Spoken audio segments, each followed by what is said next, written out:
जय माँ काली। आज हम आपको बताने जा रहे हैं बेताल की साधना कैसे किया जाए। आपने विक्रम बेताल के बारे में तो सुना ही होगा। महाराजा विक्रमादित्य के पास 2 सहायक बेताल थे। ऐसा आज हम कहानियों में सुनते आ रहे हैं।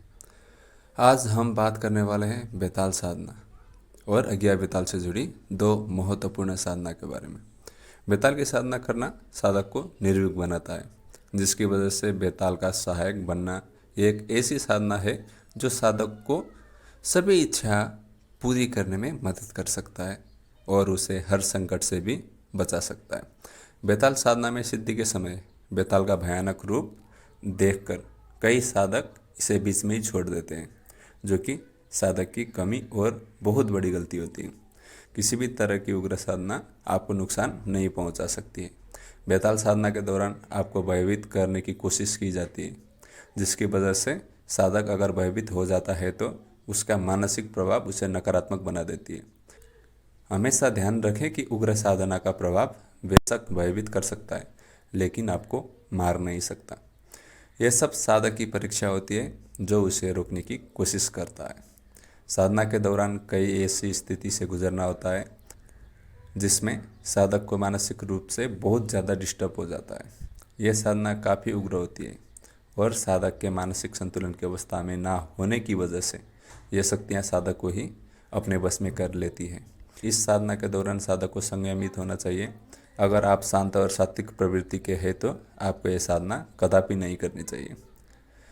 अब जानते हैं कि ये साधना करने का मुख्य उद्देश्य क्या है। बेताल साधना किस उद्देश्य से किया जाता है।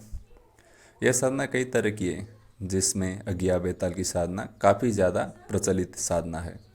बेताल की साधना को करने के पीछे सबके उद्देश्य अलग अलग हैं।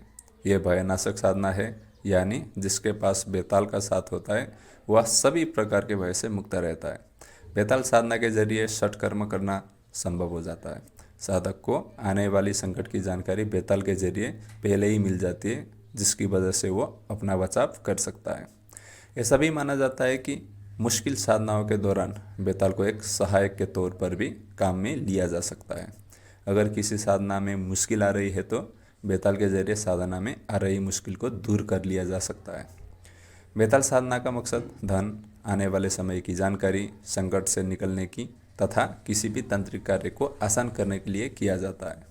अब बेताल साधना का लाभ क्या है और कैसे हम बेताल साधना से लाभ ले सकते हैं, ये आप सुनिए। बेताल साधना किसी भी तरह के बड़े से बड़े तंत्र कर्म से साधक को हमेशा बचाव करता है।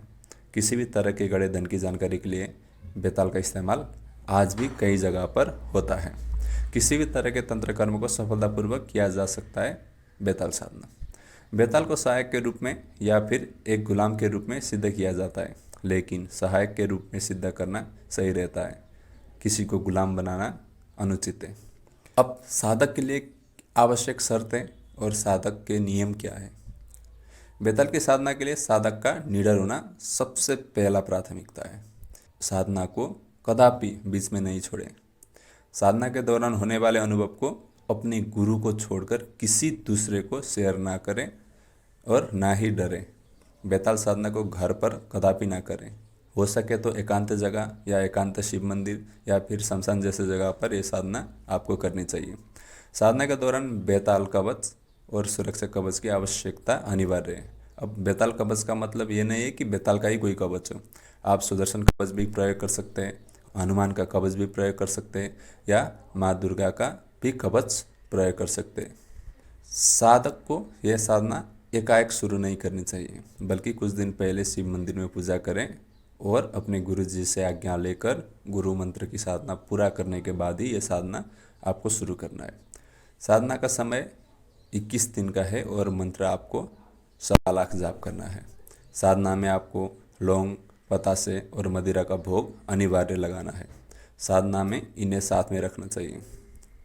अब आपको एक विशेष जानकारी भी दूं। साधना का प्रभाव और इसकी सफलता साधक के अपने विवेक पर निर्भर करती है। साधना करने से पहले आवश्यक बातों पर गुरु से चर्चा जरूर कर लें। अगर बाद में आपने कुछ ऊंच नीच होकर कुछ मुसीबत आ जाए तो उसकी जिम्मेवारी आपको खुद ही लेनी होगी। मेरा उद्देश्य था आपको साधना बताना। अब आप बिना गुरु के मार्गदर्शन में ये साधना करेंगे और कुछ हानि हुआ तो इसको भुगतना आप ही के हाथ में है। तो सबसे पहले बेताल साधना मंत्र, ये एक वीर बेताल की साधना है। इस तरह की साधना में बेताल को सहायक के रूप में सिद्ध किया जाता है और सिद्धि के बाद साधक के किसी भी एक अंग में बेताल अपना स्थान ग्रहण करता है। इस साधना का मंत्र निम्न है: ओम नमो वीर बेताल माई, काली के लाल संकट भागो, देर न लगाओ जल्दी आओ, कुरु कुरु फट स्वाहा। इस बेताल साधना का मंत्र जाप रात्रि के 12 बजे से शुरू करें। हर रोज़ 31,000 जाप करना होगा और दशांश हवन भी करना होगा। हवन में संविदा के रूप में आँख की लकड़ी और चरु कड़वा तेल में मिश्रित राई रखें। जाप करते समय बाकला और मग अपने सामने बेताल के नाम से रखें। 21 रोज साधना करने के बाद बेताल अपने भयानक रूप में साधक के सामने प्रकट होता है। साधक को डरना नहीं है, बल्कि इस बेताल को बकला और मग भेंट करनी है। इससे बेताल प्रसन्न होता है और उसी दौरान साधक को वचन लेना है कि जब भी वह मंत्र जप करे बेताल को प्रकट होना है। बेताल को सही कामों में ले और अपने रास्तों में आ रही मुसीबत को दूर करने के लिए काम ले। अगर आपने गलत उद्देश्य से साधना किया और गलत कार्य बेताल से करवाए तो बाद में हिसाब पूरा का पूरा वो लेगा। अब अज्ञा बेताल की साधना। अज्ञा बेताल साधना यानी अग्नि बेताल, जो साधक के दुश्मनों को भयभीत करने के लिए सिद्ध किया जाता है। ऐसा माना जाता है कि अज्ञा बेताल साधना की सिद्धि के बाद ककड़ की चोट के जरिए बेताल को प्रकट किया जाता है। इस साधना की यहाँ जो विधि है वो आपको बताने जा रहा हूँ। सबसे पहले मंत्र है: ओम अज्ञा बेताल महाबेताल बैठ बेताल अग्नि अग्नि, तेरे मुख में 52 अग्नि, महाविकराल फट स्वाहा। इस बेताल साधना के लिए रुद्राक्ष की माला ज़रूरत होती है। एकांत जगह का चुनाव करें या किसी शिव मंदिर में आप साधना कर सकते हैं। बेताल साधना के दौरान सूखे फूस पास में रखें और कुछ दिन बीतने के बाद इन फूस पर उदट के दाने रखना शुरू कर दें। साधना में जब आप सफल होने लगते हैं तब अपने पास रखे फूस में अपने आप आग लग जाती है। पास में मेवा का प्रसाद और माला रखें। जब ये प्रक्रिया शुरू हो तो ये संकेत है कि बेताल जल्दी ही प्रकट होने वाले हैं। ज़्यादातर बेताल अदृश्य रूप में दिखाई देते हैं, लेकिन अगर ये शरीरी रूप में प्रकट हो तो कदापि भयभीत ना हो। दाहिने हाथ में मावे का प्रसाद ले और बेताल को प्रणाम करते हुए माला पहना दें। इससे खुश होकर बेताल वचन मांगने के लिए कहता है, तो आपको अपनी इच्छा अनुसार वचन ले सकते हैं। पर ज़्यादातर वचन आपको क्या उचित होगा, सुनिए। जब मैं बुलाऊं तब तुमको आना होगा। मैं जो कार्य बोलूं वो तुमको करना होगा।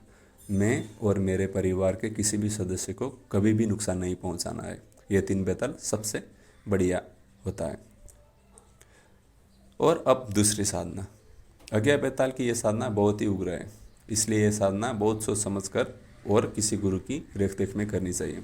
इस साधना में तिकोना हवन कुंडा आपको बनाना होगा और मंत्र जाप के साथ हवन अनिवार्य करना होगा। ये बेताल साधना खुले मैदान में, एकांत शिव मंदिर में या शमशान में आपको करना है। अर्धरात्रि के समय में यह साधना आपको करना चाहिए। साधक के साथ गुरु हो या उनकी रेख देख हो तो बहुत ही अच्छा है। अब मंत्र है: ओम अज्ञा बेताल बीरवर बेताल महाबेताल इहा गच्छ तिष्ठ अग्निमुख अग्निवक्षी अग्निवासी महाविकराल फट स्वाहा। गुरु इस लायक हो कि बेताल साधना के किसी भी विपरीत प्रभाव को दूर करने में सक्षम हो। साधना कितने दिन होगी और मंत्र जाप कितना होगा, यह साधक की इच्छा पर निर्भर है।